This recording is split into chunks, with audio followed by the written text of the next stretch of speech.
Hi, this is Roshani Shenazz. Shenazz by birth and Roshani by gift of Meher Baba through his last living disciple Bhau Kalchuri, fondly known as Bhauji. The journey from Shenazz to Roshani has been quite an amazing roller coaster, and it still is. The Shenazz of 23 years belonged to the most fantastic, chaotic, and a method to madness industry. Yes, the television, films, and media industry. It was quite an amazing journey right up to 2009 when the entire universe decided to shift gears in my life. It was a complete radical turnaround of 180 degrees. There wasn't any conscious spiritual seeking, search, or any kind of inner questioning that I would recollect. Though in 2005-2006, due to fighting life and death after the Mumbai floods, I had 1 year of my life almost go out in a snap.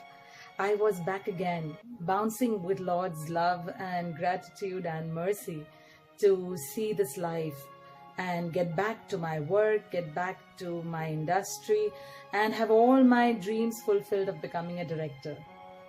Alas, did I know what the universe wanted.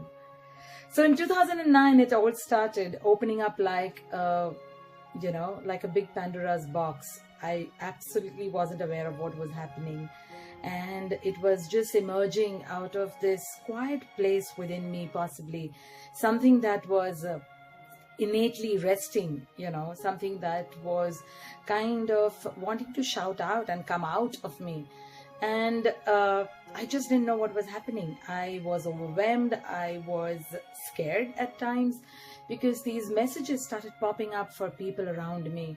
I was going through a certain phase of a close down at that point in time, right from emotional, financial, to friends, to closing up just on my entire, inner and outer world.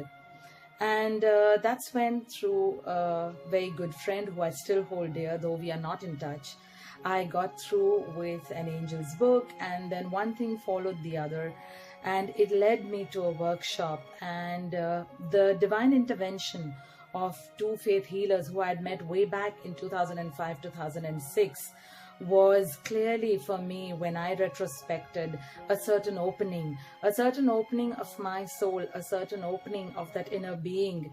And when I looked back, I realized that though I did not know it at that point in time, after my illness, there was something changed in me. I no more enjoyed the everyday partying and the going out and the madness that was, surrounding me constantly. I had come down from like maybe 5 lakh people who I called friends to possibly counting on my fingers.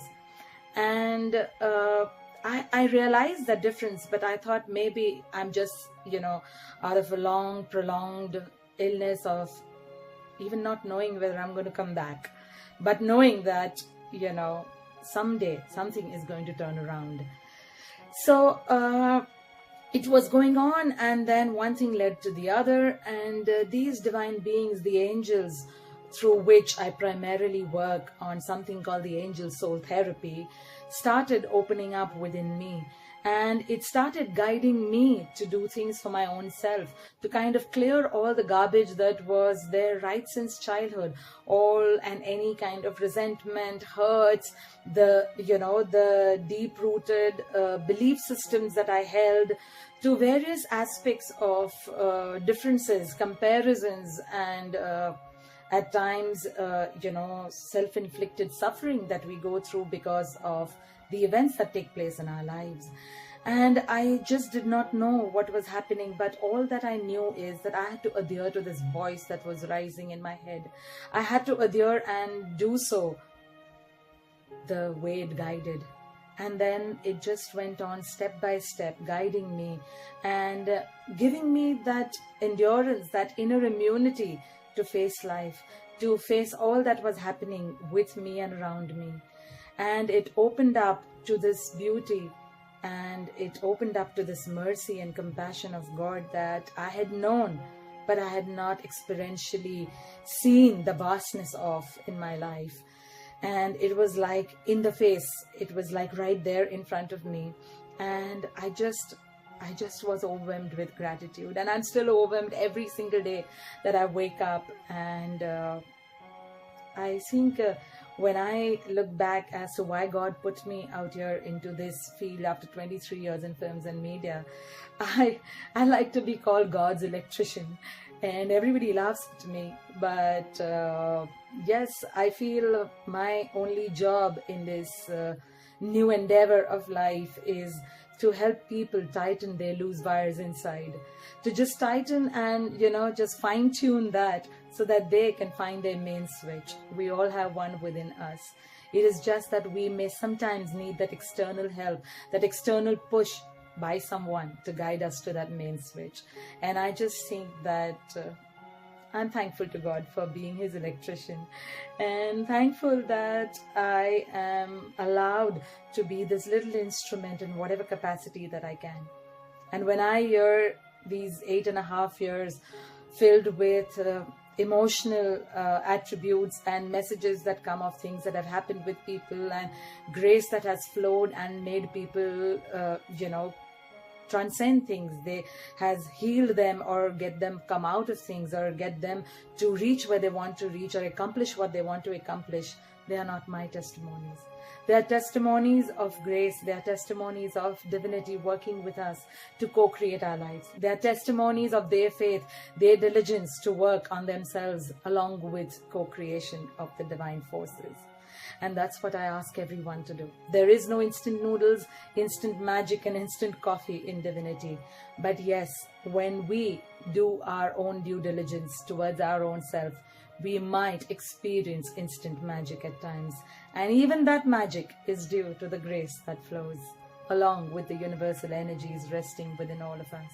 So I ask each one of you who come across and who may be there and may never come across me, but may just hear this, that take something, in that little time, take some time out for yourselves. We want to do things for the whole world, but we least forget the one who has to do, and that's ourselves. So do that for yourself, take some time out and try to reach that inner main switch. And if you cannot find it, you can reach out to me or anyone who can help you do that. So thank you for this opportunity to the divine supreme consciousness, the divine source, for helping me in this incarnation to be this little instrument, this little candle who can, with that little flame, light many more candles in the world. And there will never be enough of light. We all need to shine our light into the world more and more each day. So stay blessed, loved and protected in love and light and super God speed. Keep shining brighter and brighter each day. So I end with a namaste, which means the power within me bows down to the power within you. The potential within me bows down to the potential within you. The supreme consciousness within me bows down to the supreme consciousness within you.